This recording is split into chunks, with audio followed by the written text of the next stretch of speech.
unashutiwa. Mimi kameramani wa hapa samaki Mwanza hapa. Sawa. Mimi nitaka nikaenda pale nikapiga picha, nikamshika samaki niende nikawaambia watu wa Dar es Salaam.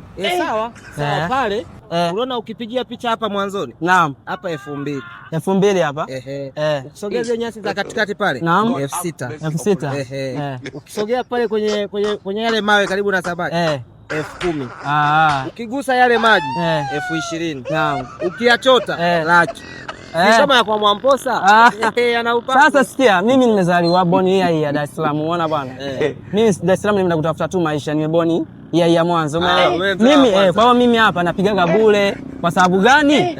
Huyu samaki toka akiwa dagaa. Mimi ndo nilikuwepo. Hata mimi nilikuwepo. Naam. Hata mimi nilikuwepo. Hizi nyaya za wiring nilikuwepo, mimi ndo nimefanya. Hata mimi nilikuwepo. Hizi nyasi mimi ndo nimezipalilia. Hata mimi nishazipalilia sana. Kwa hiyo mimi ndo mtunzaji wa hapa. Kwa sababu sasa bila sisi hapa mazingira ya tunzo. Nchi unaichafua wewe. Hii ni Tanzania. Tunatakiwa sisi tunafanya utalii pia, watu wanakuja wanaona. Sasa lipia ya utalii. Nitahitaji samaki Mwanza. Sisi hatutaki tagi yako, tumejitosheleza. Hatutaki tagi yako. Kwa hiyo lipia shinga. Inategemea unataka upigie wapi? Jamani, mimi sipotalii huu ndugu yangu. Wapi unataka kupigia? Nataka kuionyesha Mwanza duniani. Hatujataka uionyeshe. Mbona Mwanza ishajionyesha wenyewe?